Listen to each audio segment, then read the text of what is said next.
So my name is Star Bobatoon. I am an attorney, a speaker, and a trainer. My background is in employment litigation, which means I handle cases in discrimination, harassment, wrongful termination, you know, all the warm fuzzy stuff.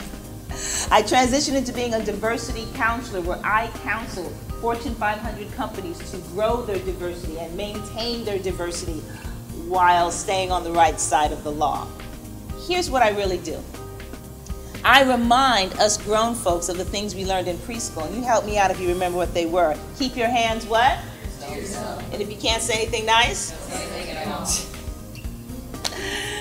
Oh my gosh, if we grown-ups could remember those two things, I think there'd be a lot less aggravation going on in the world and certainly a lot less litigation. Oh, but I've changed that for the 21st century. Please let me know if this works for you. If you can't say anything nice, don't put it online.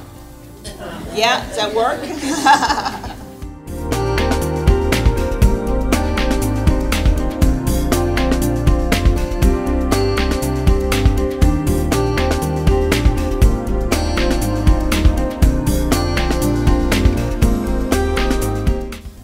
Talk a little bit about you. See, I know something about you.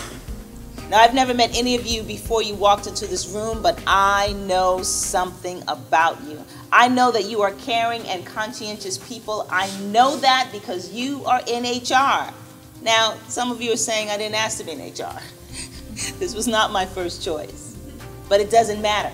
See, I am of the belief that either you were drawn to this position or this position was drawn to you because of who you are, because of what you have to give. See, when FMLA comes into a person's life, it means something has gone wrong. They are lost, they are confused, looking for answers, and where do they come? They come to HR, and you have the answers.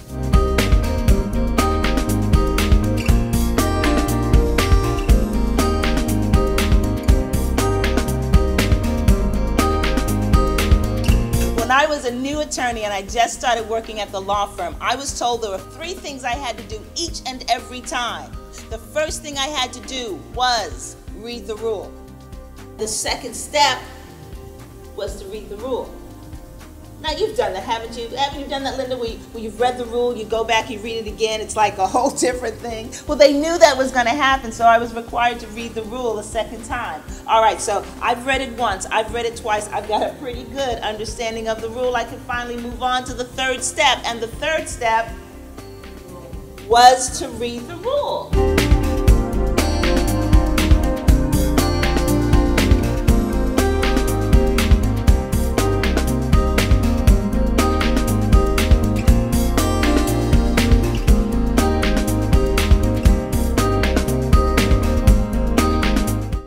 Talk about curbing abuse. Number 1, write this down please, 1 hour increments. 1 hour increments. Now, the regulations say that you can calculate FMLA in the shortest amount of time you use to calculate any other form of leave.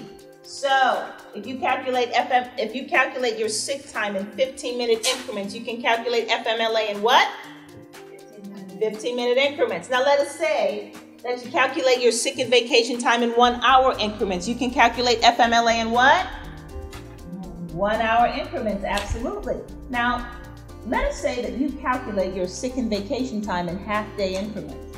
You can calculate FMLA in 1 hour increments. It cannot be greater than an hour increment. Does that make sense? Now, you can use this in the morning. You can use it in the midday when, Denise is trying to take a few extra minutes for lunch. It doesn't work so well in the late afternoon. You know the gorgeous Friday 4:30 migraine before a holiday weekend? You've experienced this? Now, you cannot charge to FMLA anytime that they're not actually working. So if she leaves 30 minutes early, that's just 30 minutes out of her FMLA. The other thing that we learned from that little scenario is run PTO concurrently. Write that down, please. Run PTO concurrently. See, the regulations state that you are allowed to run PTO concurrently with FMLA. That means your sick time, your vacation time, your downtime, your non-productive time, your Valentine, whatever. All of it. Yes? You can require your employee to run that time consecutively. Why would you do that? We want them to eat it up, exactly. We don't want them taking 12 weeks of FMLA and then 4 more weeks of vacation. That's not what I want. The next tip that I want you to put on there, number 3, is recertification. Recertification. So let us say that our friend Denise is supposed to be out 2 days a month, right? She's supposed to be out 2 days a month. Last month she was out 6 days. This month she's out 5 days. You know what?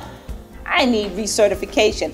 I need her to go back to the doctor and tell me, I need the doctor to tell me that it makes sense for her particular illness for her to be out 5 to 6 times a month. Yes? Well, you know, in fact, I need the doctor to tell me that for her particular illness, it makes sense for her to be out on Mondays and Fridays.